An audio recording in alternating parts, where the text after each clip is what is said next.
Suara mesin senapan meraung di padang gurun Western Australia. Peluru berdesing, tanah bergetar, dan debu beterbangan menutupi pandangan. Namun dari balik kabut panas itu, muncul kawanan makhluk tinggi berleher panjang. Berlari seperti badai, bukan tentara, bukan pemberontak, tapi burung emu. Ini adalah perang paling aneh dalam sejarah. Manusia yang pernah memenangkan perang dunia justru bertekuk lutut di hadapan kawanan unggas. Inilah kisah ketika peradaban kalah dari naluri alam.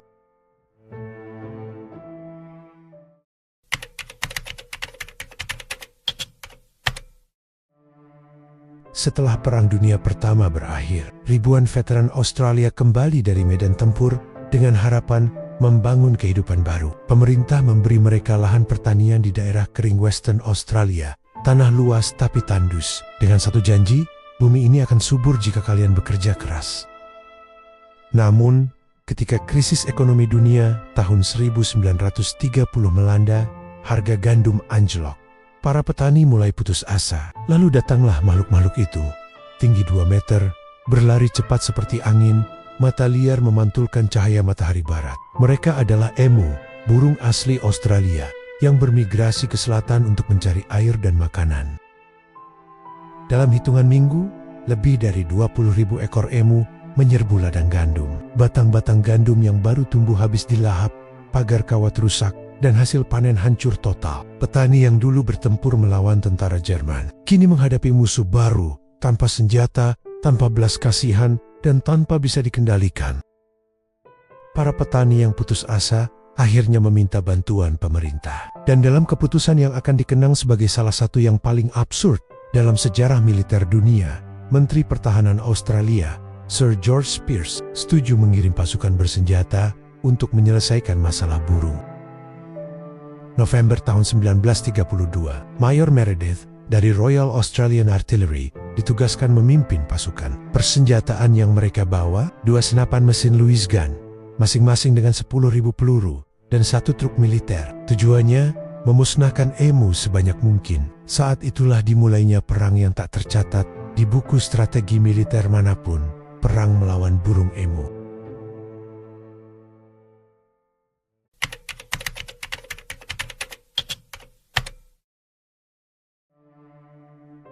Pada hari pertama operasi, tentara menemukan sekitar 1.000 emu sedang memakan gandum. Mereka menunggu hingga burung-burung itu berkumpul lalu menembak. Namun saat peluru pertama meledak, emu-emu itu langsung berlari, cepat, terpencar, dan tak terduga. Dalam beberapa detik, pasukan kehilangan target. Senjata macet, peluru terbuang, dan hanya beberapa ekor yang berhasil ditembak. Para tentara terkejut. Kawanan burung itu seolah memiliki taktik militer. Mereka bergerak dalam kelompok kecil, saling berkoordinasi, dan kembali lagi malam hari. Mayor Meredith kemudian berkata dengan getir, "Jika kita punya divisi dengan taktik seperti emu, kita bisa mengalahkan seluruh dunia." Dalam minggu pertama, pasukan hanya berhasil menewaskan kurang dari 50 ekor, sedangkan ribuan lainnya terus menyerbu ladang seperti ombak tanpa henti. Tak menyerah, Meredith mencoba strategi baru, memasang senapan mesin di atas truk. Namun ide itu justru berakhir dengan bencana. Truknya terlalu cepat untuk medan kasar, senapan terguncang hebat, dan peluru kembali meleset. Kabar tentang perang emu menyebar ke seluruh negeri. Media dan surat kabar menertawakan pemerintah. Australia berperang melawan burung, dan burung menang. Itulah kalimat yang terpampang di halaman media. Masyarakat dunia pun ikut mengejek. Bagaimana bisa bangsa yang baru memenangkan perang dunia kini takluk pada kawanan unggas? Tekanan publik membuat pemerintah akhirnya menghentikan operasi militer hanya setelah sebulan berjalan. Adapun jumlah korban lebih dari 10.000 peluru ditembakkan, tapi hanya sekitar 900 ekor emu yang terbunuh. Sementara sisanya, ribuan emu tetap hidup, berkeliaran dengan gagah di atas puing-puing ladang.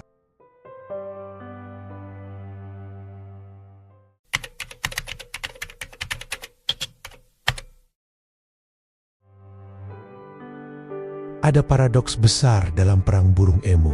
Semakin keras manusia mencoba menang, semakin terlihat rapuhnya kekuasaan mereka atas alam. Para petani memanggil tentara, tentara memanggil senjata, dan senjata memanggil peluru. Namun, Setiap kali letusan terdengar, emu-emu itu tidak hancur, mereka berlari.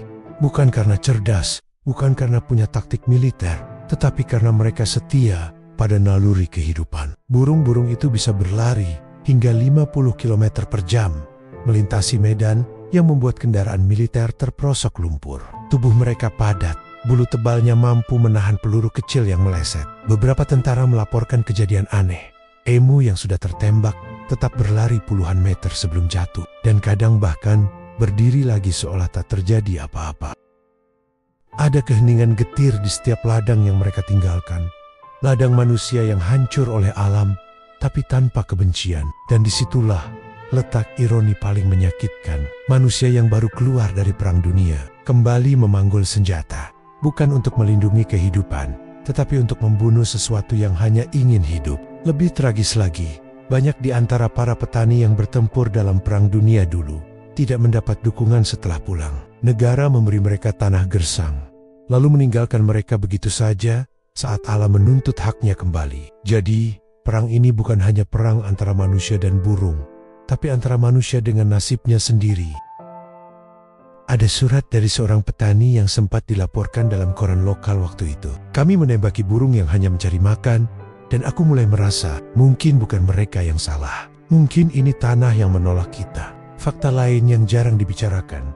Setelah perang selesai, populasi emu justru meningkat pesat. Banyak petani yang akhirnya menyerah, membiarkan mereka hidup berdampingan. Hingga kini, di beberapa wilayah Western Australia, keturunan dari kawanan emu tahun 1932 masih berkeliaran bebas, seperti pasukan abadi yang menolak tunduk pada sejarah manusia.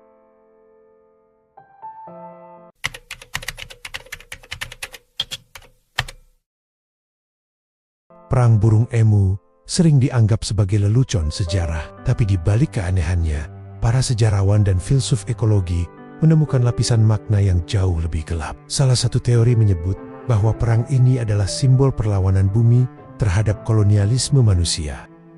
Australia yang dahulu dijaga dengan kearifan aborigin, di mana tanah, angin, dan hewan dianggap satu kesatuan roh, kini dipenuhi oleh sistem pertanian kolonial yang memaksa tanah bekerja di luar ritmenya. Ketika tanah menolak, alam mengirimkan tanda.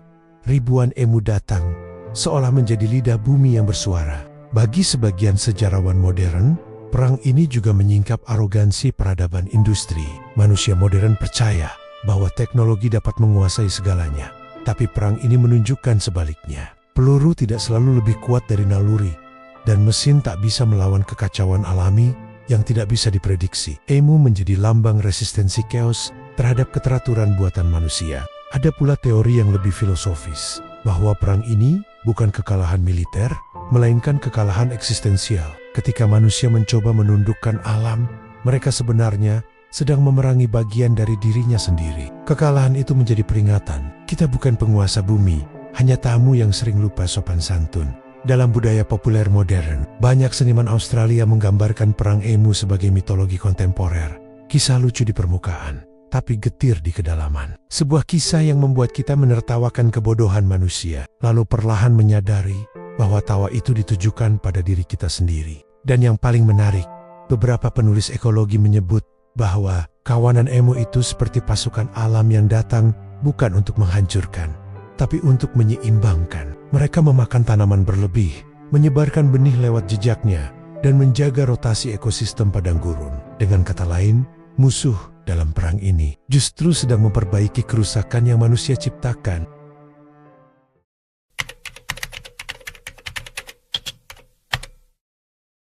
Mayor Meredith akhirnya menarik mundur pasukannya. Tak ada upacara, tak ada kemenangan, hanya rasa malu dan tawa yang menggema di seluruh negeri. Tapi ia meninggalkan satu kalimat yang menjadi legenda. Emu telah membuktikan diri mereka sebagai lawan yang tangguh dengan kemampuan bertahan hidup yang bahkan melebihi tentara terbaik. Setelah perang, pemerintah memilih cara lain, membangun pagar besi sepanjang 1.700 mil untuk memisahkan ladang dari habitat emu.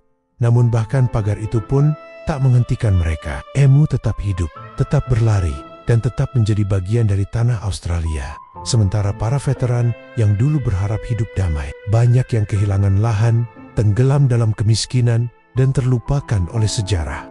Tahun-tahun berlalu, dan kisah perang burung emu menjadi bahan lelucon dalam buku sejarah. Namun, seiring perubahan iklim dan krisis pangan, banyak yang mulai menyadari sesuatu. Emu bertahan, sementara banyak spesies lain punah. Ironisnya, kini pemerintah Australia justru melindungi populasi emu, hewan yang dulu dianggap musuh. Burung yang dulu dikejar peluru, kini menjadi simbol nasional kebanggaan Australia, bahkan muncul di lambang negara berdampingan dengan kanguru. Sebuah twist yang nyaris mustahil. Dulu manusia berusaha memusnahkan mereka. Kini manusia melindungi mereka agar tidak punah. Perang burung emu mungkin terdengar lucu, tapi di balik absurditasnya, tersimpan pelajaran mendalam. Tentang kesombongan manusia yang menganggap alam bisa ditaklukkan, tentang ironi kekuasaan yang runtuh oleh hal paling sederhana, dan tentang kebenaran yang selalu berputar, bahwa kadang kekalahan terbesar manusia datang dari hal yang mereka anggap remeh. Di bawah matahari merah padang gurun Western Australia, kawanan emu masih berlari. Langkah mereka meninggalkan jejak tak terhapuskan, tanda bahwa alam pada akhirnya selalu menang.